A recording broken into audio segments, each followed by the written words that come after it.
you're looking to dive into topics on how to live a happier, healthier, more fit, and long lifespan, then you've come to the right podcast.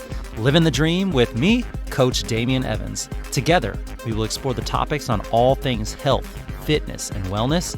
Together, we will be lifelong learners on this journey to living the ultimate dream. What up, Dream Team? Coach D here, coming at you with another growth mini-sode. And this will be a bite-sized episode with the goal of setting a growth-minded intention and focus for the upcoming week. Each mini-sode is going to offer a quote that encapsulates the theme of the week. And after the quote, we're going to dive into a weekly focus, something small that we can concentrate on for the following 7 days. And then we're going to talk about a physical activity and a nutritional tip that's going to better assist us in working towards a more healthy and optimal way of living our own dream life. And each minisode will end with a recommendation for the week. This recommendation could be anything from a podcast episode to listen to, or a book to read, or even an article or paper, something that I feel will better educate ourselves towards the overall focus of the week. And then if this is your first time listening to a minisode, the goal is to listen on Friday, Saturday, or Sunday to be ready to start the challenges of the week on Monday. Listen to just one minisode every week, and as that week finishes, move on to the next week's minisode. You can start all the way back over at minisode number 1 or join in with your team right now on minisode number 13. These minisodes will only be as beneficial to you as you're willing to make them. So if you're playing along with the weekly focuses and the physical activity and nutrition tips, it's going to help you be much more successful to do this with someone in your life. So grab an accountability buddy and share on your social media platforms the challenges of the week. You never know who's going to be quietly watching and rooting for you. And you never know whose life you're going to really inspire just by sharing your journey, both your challenges and your successes.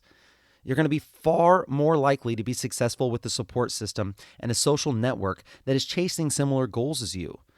And as you work on making your life healthier and you motivate your network through these positive actions and lifestyle choices, the ripple effect is unimaginable with who you will be touching by your motivating posting and including others in your journey. So let's dive into this week's growth minisode. This week's quote comes from Alan Watts. Alan Watts was a British philosopher, writer, and speaker known for interpreting and popularizing Buddhism, Taoism, and Hinduism for the Western audience. One quote that I love from him was, "If you go off into a far, far forest and get very quiet, you'll come to understand that you're connected to everything." If you go off into a far, far forest and get very quiet, you'll come to understand that you are connected to everything. And I feel like sometimes we get so myopically focused on our day-to-day grind. And me, myself, I'm super guilty of getting tunnel visioned on the minute small things in my life that I think is really big and important to me at the time. And yes, while I do think that some of these things may be fairly important to us and to our journey that we're trying to navigate when it comes to our families, our jobs, our relationships, our desire to chase whatever goals that we have set for ourselves.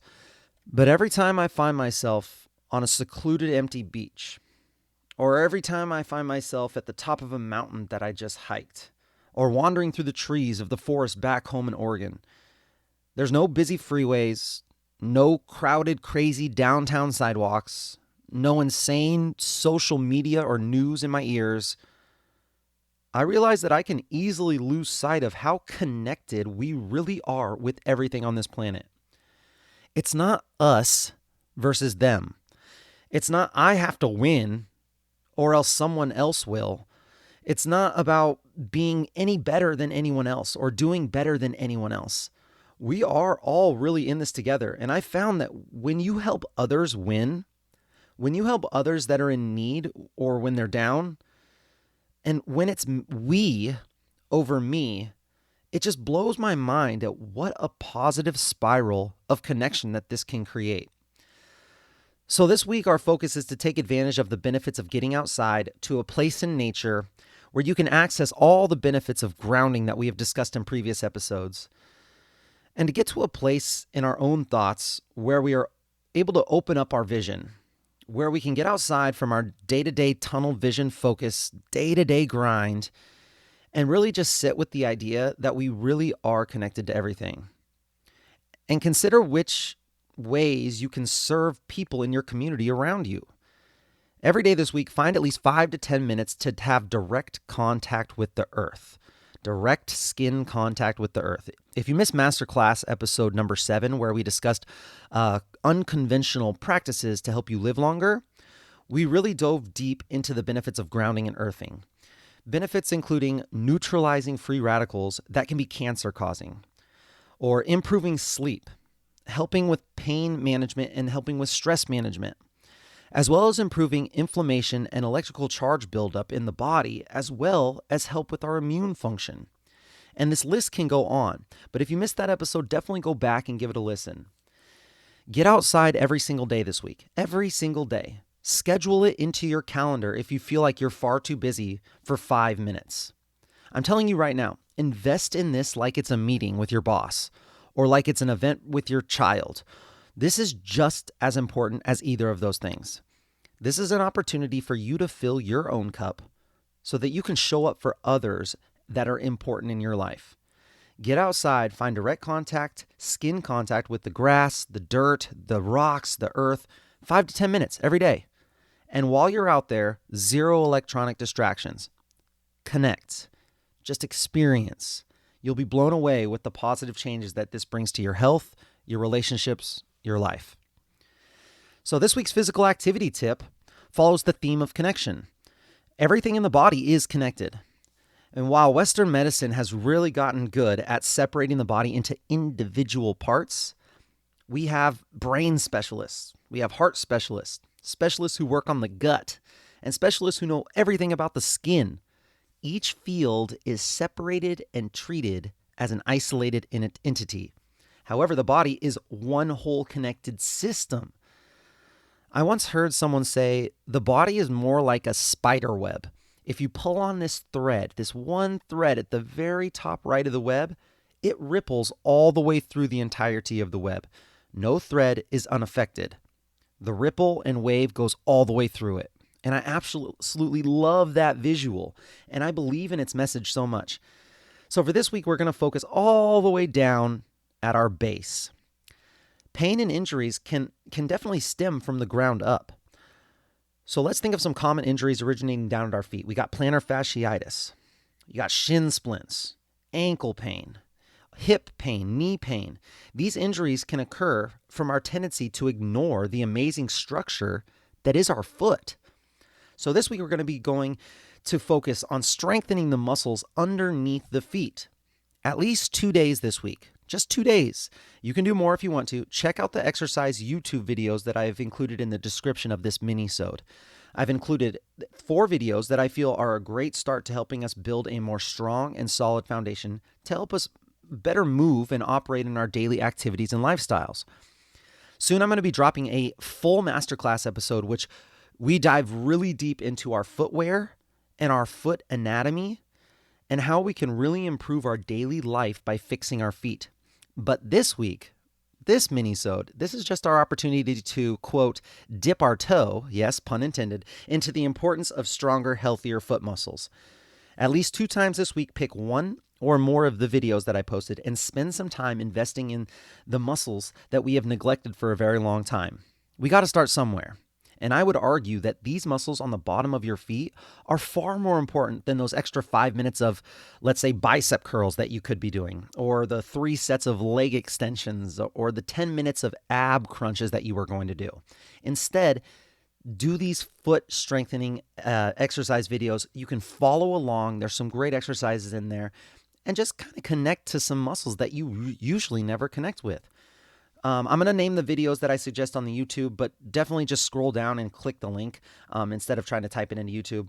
Number 1, foot and ankle strengthening and stretch exercise programs for intrinsic arch athletes and runners. So there's a good foot and strengthening video for runners, and that can apply to any of us, even if we're not runners. Number 2 is the foot and toe fitness for beginners, foot and toe fitness for beginners. And number 3, complete foot and ankle guide with anatomy art. That's a really cool video from the guys at MoveU. They painted on the muscles of the foot while they're explaining the exercises. So check that out. Really cool visual there. Moving on to this week's nutrition tip. This week's nutrition tip is for those of you who have weight loss goals. Now, hopefully, you're more concerned with body fat percentage than total weight, but either applies here. Research shows that if you sleep for a few hours less a night, this study looked at 5.5 hours versus 8 hours, so 5.5 versus 8 hours, you're more likely to eat, listen to this, 200 plus more calories a day if you sleep for 5.5 hours as opposed to 8 hours. 200 plus more calories a day. So if you want to snack less, then sleep more. There are many other reasons why you should sleep more, but for this quick mini-sode, we're strictly talking about your lack of sleep's ability to mess with your hunger hormones. Lack of sleep also lowers inhibition. So when you're looking for food, if you're sleep deprived, you'll tend to reach for the more processed, palatable food items. And you're going to leave those healthy whole foods just sitting there all alone on the shelf in your fridge. So prioritize sleep this week, strictly to help your brain and your body make better decisions with your fork. If you find yourself with the decisions to either work a little bit later this week or to grab an extra hour of sleep, if normally you choose the work situation, well, just for this week, choose the extra hour of sleep. Just try it. You're experimenting with how you're going to feel the next day when it comes to your food selections and choices. So after you make the decision to choose sleep over that extra hour of work or Netflix or whatever it is, if you find that you've just been snacking and you can't stop eating, you can't stop reaching for those snacks at night, you have to have an awareness after making the decision to prioritize sleep at what changes this brings the next day. I mean, it may not impact you as much as we had hoped, but also it may be an absolute game changer for you. You're never going to know until you just trial and error. And lastly, this week's recommendation is to check out something that I found on Audible a couple years ago, and it is awesome. It's called The Great Courses. The Great Courses. And this is a genius idea. It's like you're taking a college course on whatever subject you're interested in. They break down this whole book into 30-minute chapters, or as they call them, 30-minute lectures. You can listen to just one lecture a day, 30 minutes a day, and by the end of 2 weeks, you'll have all the knowledge learned on a subject as if you had gone to a college course. Isn't that an awesome idea? I love it. I've listened to a ton over these past couple years. Here are some of the ones that I have listened to just so that you can get an idea on what they're all about. I listened to The Learning Brain, The Science of Mindfulness, Chemistry of Our Universe, The Theory of Everything, The Science of Natural Healing, and then my favorite one that I listened to was Changing Body Composition Through Diet and Exercise. Super helpful in what I was trying to learn from that. So check out the great courses on Audible and pick a subject that you're interested in and listen to a few 30-minute lectures throughout your week. While you're driving to work or doing laundry or taking the dog for a walk, you have these times where you can stack a course with an errand that you're doing. That's what I try to do. I try to stack multiple things at one time in order for me to get the most bang for my buck and get the most that I can out of each hour of each day. This Livin the Dream team is all about being lifelong learners. So take the challenge and let me know which course you've listened to and let me know what you think. And that's it, my friends, for this week's Growth Minisode. Each week, we're going to focus on something new and dial in a different aspect of physical activity and nutrition. Share with your friends and family and hold each other accountable. Post on your social media stories when you take your 5 to 10 minute grounding break this week. Post a video of you training your foot muscles or of you prioritizing sleep in order to help with your snack cravings and food choices. And make sure you tag me and share your journey. And let me know if you have any suggestions or tips that would help our Livin the Dream team that we can discuss on future episodes. I'm going to be right here with you, working on making us stronger, happier, and healthier humans. Until next time, friends, keep living the dream.